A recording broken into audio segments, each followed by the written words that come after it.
अस्सलाम वालेकुम एवरीवन, कैसे हैं आप लोग। उम्मीद है कि बिल्कुल ठीक होंगे। तो कल हमने एक सेशन किया था जिसमें मैंने आपको बताया था कि टर्की बिस्लरी स्कॉलरशिप के लिए आप एप्लीकेशन फॉर्म किस तरह फिल करते हैं। तो अगर आप मेरे कल वाले सेशन में जाएंगे जो कि मेरे यूट्यूब चैनल पर अवेलेबल है, मैं आपको दिखाती चलूँ। तो हमने कल मेरे यूट्यूब चैनल पर ये सेशन किया था, ये वाला। अगर आप ये वीडियो देख रहे हैं टर्की बिस्लरी स्कॉलरशिप, तो इस सेशन में हमने कम्प्लीटली डिस्कस किया था कि एप्लीकेशन फॉर्म जो है पोर्टल पर कैसे फिल करना स्टार्ट करेंगे। और उसके अलावा मैंने एक और यूट्यूब वीडियो अपलोड की थी जिसमें मैंने आपको बताया था complete information Turkey Bisleri scholarship के बारे में कि क्या रिक्वायरमेंट्स हैं, क्या एलिजिबिलिटी है बैचलर्स, मास्टर्स एंड पीएचडी के लिए। तो आज जो हमारा सेशन है वो थर्ड सेशन और लास्ट सेशन है टर्की बिस्लरी स्कॉलरशिप के लिए, जिसके बाद आप कंप्लीट रिलैक्स होके और कंप्लीट इन्फॉर्मेशन के साथ अपना एप्लीकेशन फॉर्म फिल कर सकते हैं। तो कल वाले सेशन में मैंने आपको ये सारी चीज़ें बताई थी कि आपने अपनी पर्सनल पहले तो आपने इस पोर्टल पर, इस वेबसाइट पर अपना किस तरह से अकाउंट बनाना है। उसके बाद ये सारी information, personal information, family contact, education, academic activities और यहाँ तक टर्की एक्सपीरियंस के साथ तक हमने ये सारी चीज़ें डिस्कस की थी, जो कि आप उस वीडियो में देख सकते हैं। इसके बाद मैंने आपको बताया था कि जब आप ये सारी चीज़ें फिल कर लेंगे, जो कि मैंने आपको प्रीवियस वीडियो में बताया था, उसके बाद आपने जाना है होम पेज पर। ये सारी इन्फॉर्मेशन फिल करना बहुत इंपॉर्टेंट है। जब आपकी स्क्रीन पर इन इन्फॉर्मेशन के सामने डबल टिक मार्क नज़र आएगा तो इट मीन्स आपकी ये इन्फॉर्मेशन कम्प्लीटली फिल्ड है।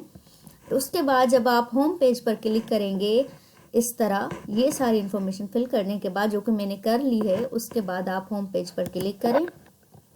जब आप होम पेज पर क्लिक करें तो आपके सामने एक विंडो ओपन होगी, कुछ इस तरह से होगी। ये थोड़ी डिफरेंट है क्योंकि मैंने इस एप्लीकेशन को थोड़ा कंटिन्यू कर दिया था, लेकिन आपके पास इसी तरह का ऑप्शन आएगा 2021 और बाशवुरु दोनेमी गैनल ग्रेजुएट स्कॉलरशिप प्रोग्राम, इस तरह का ऑप्शन आएगा, या फिर अंडर ग्रेजुएट स्कॉलरशिप प्रोग्राम आएगा अगर आप अंडर ग्रेड के लिए अप्लाई कर रहे हैं। अगर आप मास्टर्स या पीएचडी के लिए अप्लाई कर रहे हैं तो इस तरह की एक लाइन लिखी हुई आएगी, उस पर आपने जाना है अप्लाई पर। जब आप अप्लाई पर जाएंगे तो आपका कंप्लीट एप्लीकेशन फॉर्म ओपन होगा, जो कि इस तरह से होगा। लेट्स सी, मैं आपको दिखा देती हूँ। जब आप अप्लाई पर जाएंगे, ये मेरी इन्फॉर्मेशन है, मैं आपको नहीं दिखाना चाहती, मैं सेंसर करना चाहती हूँ अपनी इन्फॉर्मेशन को। सो लेट्स सी, जब आप वहाँ पर जाएंगे तो ये 1 2 3 4 5 6, ये 6 चीज़ें यहाँ पर लिखी हुई आपको स्क्रीन पर नज़र आएंगी। तो सबसे पहले आपने चेक करनी है एप्लीकेशन कंडीशंस। तो मैंने अभी एप्लीकेशन कंडीशंस पर क्लिक किया तो इस तरह की स्क्रीन आपके पास आएगी। क्योंकि मैंने मास्टर्स की हुई है तो मैंने इस तरह की रिक्वायरमेंट्स फिल की थी ताकि मैं graduate scholarship program for PhD जाऊं।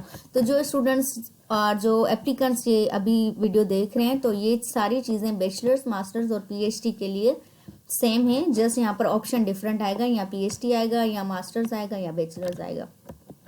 तो आप एप्लीकेशन कंडीशन अच्छी तरह पढ़ लें कि कितना टाइम लगेगा एप्लीकेशन फिल करने के लिए आपको। यहाँ पर 30 to 50 मिनट्स लिखा हुआ है, लेकिन ऑलमोस्ट 1 आवर और 2 आवर्स लग सकते हैं आपको। आपकी इंटरनेट स्पीड अच्छी होनी चाहिए। और ये जो जनरल कंडीशन मेरे पास आई हैं, मैंने आपको एक सेशन में बताया था कि मास्टर्स, पीएचडी और बैचलर्स के लिए कौन सी होंगी। ये जो जनरल कंडीशन है ये जस्ट पीएचडी के लिए, मास्टर्स के लिए डिफरेंट होगी, बैचलर्स के लिए डिफरेंट होगी, वो आप मेरे प्रीवियस सेशन में देख सकते हैं। तो यहाँ पर एक ऑप्शन आएगा जो कि मैंने ऑलरेडी क्लिक किया हुआ है। तो यहाँ पर आपने इसको क्लिक करेंगे तो ये ग्रीन कलर का बन जाएगा, जिसको आप कहेंगे कि ठीक है मैं एक्सेप्ट कर रहा हूँ या कर रही हूँ सारी कंडीशंस। उसके बाद आप नेक्स्ट जाएंगे प्रेफरेंसेस। एप्लीकेशन कंडीशन हमने कर ली, अब हम जा रहे हैं प्रेफरेंसेस पर। तो ये जो प्रेफरेंसेस हैं बेसिकली ये आपकी यूनिवर्सिटी चॉइस प्रेफरेंस है। First preferences will be considered as your preferred choice. आपको फर्स्ट, सेकंड, थर्ड, आपने एटलीस्ट, अगर आप 10 प्रेफरेंसेस लिख रहे हैं तो वेल एंड गुड, आप 10 यूनिवर्सिटीज़ एटलीस्ट सिलेक्ट करें जहाँ पर आप पढ़ना चाह रहे हैं। तो ये चीज़ पढ़ने के बाद आपने करना है ऐड पर क्लिक। तो क्योंकि मेरा बैकग्राउंड एनालिटिकल केमिस्ट्री और नैनो टेक्नोलॉजी, नैनो साइंस का है, तो ये सारी चीज़ें यहाँ पर नज़र आई हैं। आपको कुछ डिफरेंट चीज़ें नज़र आएंगी आपके बैकग्राउंड के हिसाब से। यहाँ पर अगर आप बायो के स्टूडेंट हैं, मेडिसिन के स्टूडेंट हैं, इंजीनियरिंग के स्टूडेंट हैं, तो उस हिसाब से यहाँ पर आपके ऑप्शंस आ जाएंगे, क्योंकि उन लोगों ने आपकी ये वाली चीज़ें ट्रैक कर दी हैं। तो मैं केमिस्ट्री पर जा रही हूँ क्योंकि मेरा बैकग्राउंड इससे रिलेटेड था मास्टर्स का। तो ये डिफरेंट यूनिवर्सिटीज़ हैं, ठीक है। अब यहाँ पर आपने केयरफुली सिलेक्ट करनी है। क्यों केयरफुली सिलेक्ट करनी है? क्योंकि अगर आपने टॉफिल दिया हुआ है, जीआरई दिया हुआ है, फिर तो आप यहाँ से बेस्ट यूनिवर्सिटी सिलेक्ट कर लें, जो मैं बताऊंगी कि कौन सी बेस्ट यूनिवर्सिटीज़ हैं। अगर आपने अभी टॉफिल नहीं दिया हुआ या जीआरई नहीं दिया हुआ या दोनों में से कोई एक चीज़ दी हुई है, तो उस हिसाब से आपने यहाँ पर सिलेक्शन करनी है। अच्छा, उसके लिए ये जो यूनिवर्सिटीज़ के नेम आ रहे हैं, ये आपने करने हैं गूगल में सर्च, और उन यूनिवर्सिटीज़ की एडमिशन रिक्वायरमेंट में आपने जाना है और चेक करना है कि क्या उस यूनिवर्सिटी में जीआरई मैंडेटरी है या टॉफिल मैंडेटरी है। टॉफिल तो टर्की की ऑलमोस्ट सब यूनिवर्सिटीज़ में मैंडेटरी है, जो कि अच्छी यूनिवर्सिटीज़ में, तो टॉफिल तो आपके पास होना चाहिए। जीआरई कुछ में है, कुछ में नहीं है, कुछ में गेट भी एक्सेप्टेबल होता है। और अगर आपके पास दोनों नहीं है इस वक्त, टॉफिल जीआरई गेट कुछ भी नहीं है, आइल्स एक्स्ट्रा कुछ भी नहीं है, तो don't worry, just fill your application. क्योंकि ऐसे भी केसेस नज़र आए हैं जिनके पास कुछ भी नहीं होता लेकिन उनकी एप्लीकेशन अच्छी होती है। उनकी एप्लीकेशन में क्या अच्छा होता है? उनकी एकेडमिक क्वालिफिकेशन अच्छी होती है, सोशल एक्सपीरियंस, वर्क एक्सपीरियंस अच्छा होता है, उनके रेफरेंस लेटर्स अच्छे होते हैं, उनका letter of intent, letter of proposal या रिसर्च प्रपोजल बहुत अच्छा होता है। तो उसके बेसिस पर उन स्टूडेंट्स को कंडीशनल एडमिशन दी जाती है कि भाई अब आपके पास 6 मंथ्स का या 1 सेमेस्टर का टाइम है, इसके दौरान आपने अगर टॉफिल और जीआरई स्कोर सबमिट करवा दिया तो आपकी एडमिशन पक्की, तो आपको कंडीशनल एडमिशन मिल सकती है। सो डोंट वरी, अगर आपके पास टॉफिल या जीआरई नहीं है, still you can apply and fill your application form. अगर आपके पास टॉफिल जीआरई ये सारी चीज़ें हैं या नहीं है, आई विल सजेस्ट यू कि टर्की की टॉप यूनिवर्सिटी जो है वो है कोच यूनिवर्सिटी, जिसमें मैं पीएचडी कर रही हूँ। तो यहाँ पर आप कोच यूनिवर्सिटी सर्च करें, ठीक है। तो यहाँ पर कोच यूनिवर्सिटी सर्च करके आप उसको सिलेक्ट करें, और सिलेक्ट का जो ऑप्शन है वो यहाँ पर आएगा, मुझे अभी नज़र नहीं आ रहा, ये रहा। तो यहाँ पर आप जब इसको टिक करेंगे तो ये सिलेक्ट हो जाएगी और इसको आपने करना है सेव। मैं नहीं कर रही क्योंकि मैंने ऑलरेडी ये सारी चीज़ें फिल की हुई हैं। कोच यूनिवर्सिटी के बाद अगर कोई अच्छी यूनिवर्सिटी है तो वो है बोआजिची यूनिवर्सिटी, वो भी इस्तांबुल में ही है। अच्छा, लैंग्वेज की फिक्र ना करें, इंग्लिश लिखा हुआ है या टर्की लिखा हुआ है, जस्ट आप अपनी बेस्ट यूनिवर्सिटी सिलेक्ट करें। Second option I will suggest you, आप बोआजिची यूनिवर्सिटी सिलेक्ट करें, फिर सिलेक्ट करके इस तरह से आपने इसको करना है save. Third university I will suggest you Ankara university, उसको आप सिलेक्ट करें, अच्छी यूनिवर्सिटी है। मिडिल ईस्ट टेक्निकल यूनिवर्सिटी अच्छी यूनिवर्सिटी है, वो भी अगेन अंकारा में है। इस तरह से आप अच्छी यूनिवर्सिटीज़ को टॉप प्रायोरिटी पर रखें, उसके बाद आप दूसरी यूनिवर्सिटी सिलेक्ट करें। सिटी का ख्याल रखें, बेस्ट है अगर आप इस्तांबुल, अंकारा एंड कोनिया में एंड इज़मिर, ये 4 सिटीज़ की यूनिवर्सिटीज़ अगर आप सिलेक्ट कर रहे हैं तो वेल एंड गुड। उसके बाद ऑलमोस्ट 8 to 10 यूनिवर्सिटीज़ यहाँ पे सिलेक्ट करके आप कर लें इसको सेव।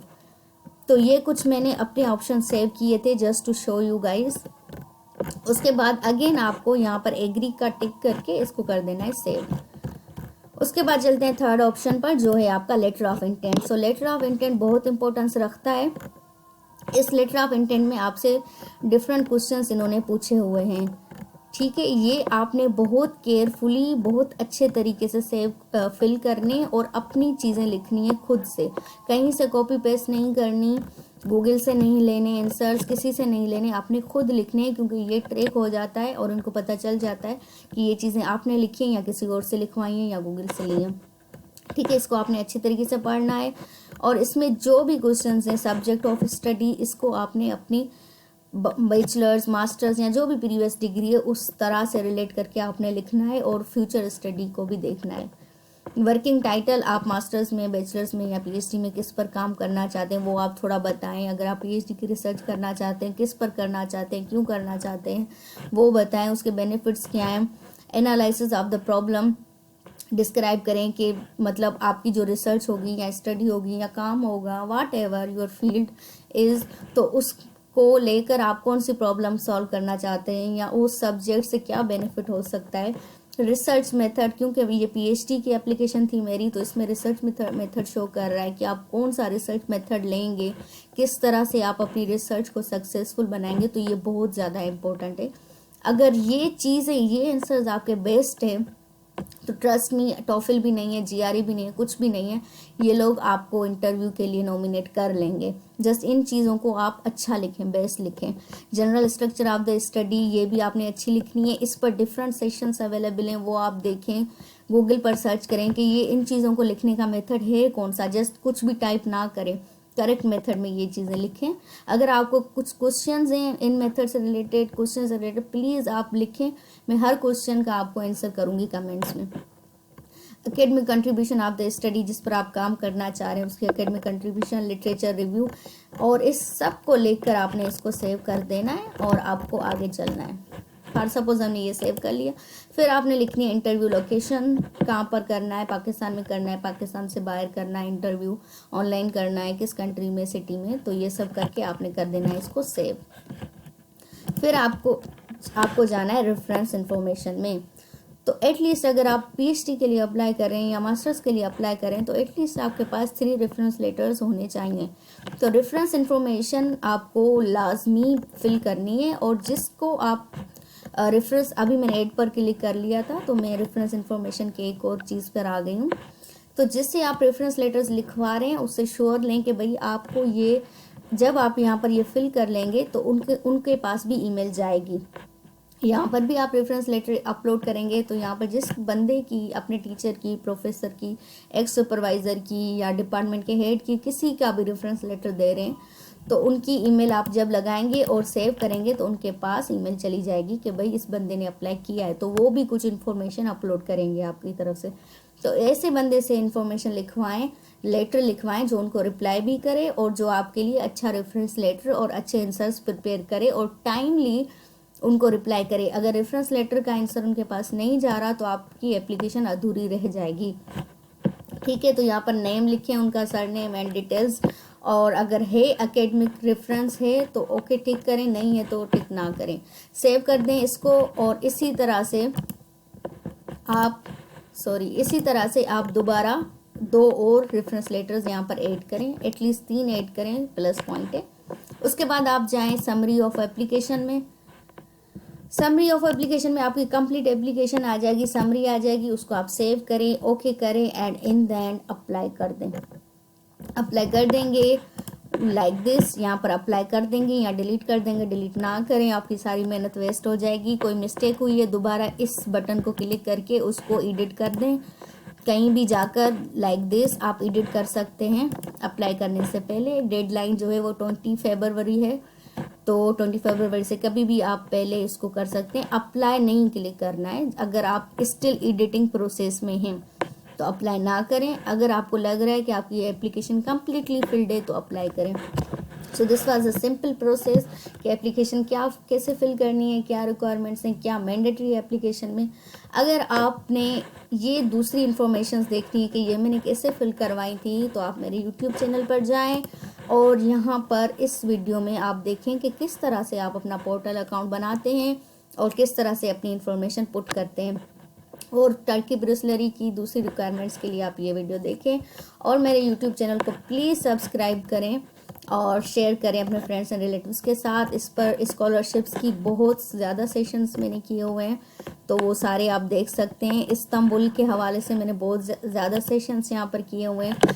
मेरी यूनिवर्सिटी, कोच यूनिवर्सिटी की ट्रिप मैंने करवाई हुई है, वो आप विज़िट करें, दूसरी चीज़ें विज़िट करें, और स्कॉलरशिप्स के देखें कितने सारे सेशंस मैंने किए हुए हैं, तो ये आप अटेंड करें। And I wish you all good luck for your scholarship. If you have any kind of question, please ask me in the comments. I will definitely answer all of your questions, and I wish you good luck for your application, for your admission, and I wish you all to see here in Istanbul, Turkey as soon as possible. So good luck everyone, and stay tuned for more, and please like this video and comment your thoughts and let me know if this was helpful for you, and I wish to see you soon.